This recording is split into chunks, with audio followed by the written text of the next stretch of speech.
What up YouTube? This is DavidLeeT back again with a new video.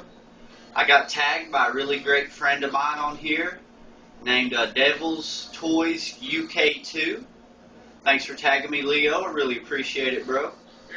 He done a really cool tag. What is your top 5 video games that didn't start out as a video game, that actually started out in another form of media? So like a video game adaptation. And this is a really hard one to narrow it down to, but I narrowed it down to 5, but I added one more and made it 6 because there's just too much awesomeness, But let's go ahead and get this started. My 6th favorite video game adaptation of some other form of media is WCW versus NWO Revenge on the N64. This is probably my favorite wrestling game of all time. I just had so many great memories growing up with this game. And me and my friends used to play this all the time. And this was back when 4-player games were pretty rare. So it was really, really cool to play a game where like 4 people could compete against each other, And the Royal Rumble or the Battle Royal, whatever you call it, that was just epic, man. We really, really enjoyed this one. So this just had to make my list. And my number 5 would be Bucky O'Hare for the NES. I believe Pixel Justice also included this in his. This is a really, really, really fun platformer. It's a lot like if you took Mega Man and Mario and mixed them together, you would get Bucky O'Hare. This is like Mega Man and Mario's illegitimate baby. Bucky O'Hare was the shit, dude. It still is the shit. It's a Konami title, and it's one of the hardest video games on the NES I've ever come across. Like, I can get past level 2, and then I'm like toast after that. But my number 5 would definitely be Bucky O'Hare. And the cartoon from the early 90s was epic, man. I loved that show when I was a kid. Dead-Eye Duck was a badass, so Bucky O'Hare definitely makes it as number 5 on my list. Now, number 4 is from a very, very popular anime franchise, Dragon Ball Z Sagas for the Xbox. An adventure of Saiyan proportions. But this is a really great game. It's pretty much an adventure game, like Zelda or something like that. Really, really fun. I mean, I can't really say too much about this game, but everyone knows of it. It's just epic, dude. So this one makes it as number 4, and the Dragon Ball Z anime series was like legendary to me when I was growing up, 14, 15, 16, when it started getting kind of popular in America. And I just love this. And you can be Vegeta, which is my favorite character. That dude is just full of badassness. So DBZ Sagas makes my number 4. And my number 3, this franchise was probably the biggest franchise of the early 90s. I mean, it doesn't get any bigger than this one. And as for my shirt, you can probably tell, but Teenage Mutant Ninja Turtles Tournament Fighters for the Super Nintendo has to make my number 3 spot. I mean, this game is basically Street Fighter, but with Teenage Mutant Ninja Turtle characters.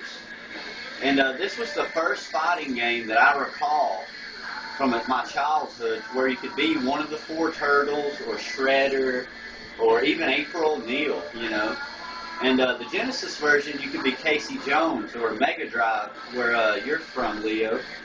But TMNT Tourney Fighters, I mean, it's so fun. It's got really good replay value. And it's basically Street Fighter with turtle characters. I mean, you can't go wrong with that, So totally awesome. TNT Tourney Fighters is my number 3. My number 2, in my opinion, is probably the greatest beat 'em up of all time. And it's also a Teenage Mutant Ninja Turtles title. This is Teenage Mutant Ninja Turtles, Turtles in Time. Basically, Ninja Turtles 4 for the Super Nintendo. I mean, this game was like, I don't know, man. It's still a legend to me today. I mean, I beat this game probably 100 times, but the replay value on this is just like, I don't know, you just can't get enough of it, man. Really, really great game. Fun two-player action. And personally, I think it's just as good as the old school arcade game. And the graphics were great. The gameplay was spot on. It had all the cool characters like Bebop, Rocksteady, Krang, you know, and I mean, you just can't go wrong with this. And I really, really hope, this is kind of off topic, but I really hope they put Bebop and Rocksteady or Krang in the new Ninja Turtles movie, or just in the future in a movie, because we've never had those characters in a live action or CGI film, besides Turtles Forever, but it was kind of animated, you know, drawn. But I think it would be epic to see Bebop and Rocksteady live action, dude. I mean, you guys know you agree with that. I mean, it would be epic. But on to my number one. This is a Marvel game. All you guys know I'm a big Marvel head. I love Marvel comics and games by Marvel characters or Marvel characters in them. And my number one favorite video game adaptation from other forms of media is Marvel Superheroes for the PlayStation 1. This game, man, I could play this game a million times and not get tired of it. And I could also be my favorite character of all time, Captain America, or my other favorite, Spider-Man. So growing up, when I discovered this game, I was just blown away. I mean, everyone's got their own special moves, you know, and the voices are spot on. And the guy from the 90s X-Men series that voiced Wolverine comes back and voices him in all the Capcom games. I don't know the guy's name, but it's just really cool to hear, you know, when I picture Wolverine in animated version, I picture that guy's voice. And I thought it was really awesome that they got him to voice the original badass Wolverine in this game. But and the top bad guy's Thanos, the greatest Marvel villain of all time in my opinion. And it's just fun opening a can of whoop ass on Thanos, dude. I could do that for hours. But my number one would be Marvel Superheroes for the PlayStation 1 as my favorite video game adaptation of all time. Or other form of media. You guys know what I mean. But that's my top 5. I hope you guys enjoyed. Thanks a lot, Leo, for tagging me. I really appreciate it. You guys go check out Devil's Toys UK2. His link will be below. And also Lawn Boy's Post 1975. Devil Toys he originally tagged me and Lawn Boy. And I'll put both of their links down below so you guys can go check them out. And I'll tag 2 or 3 people and we'll try to get the ball rolling on this. But thanks everybody for watching. I really appreciate it. And thanks to all my new subscribers. You guys are awesome. As always, be easy.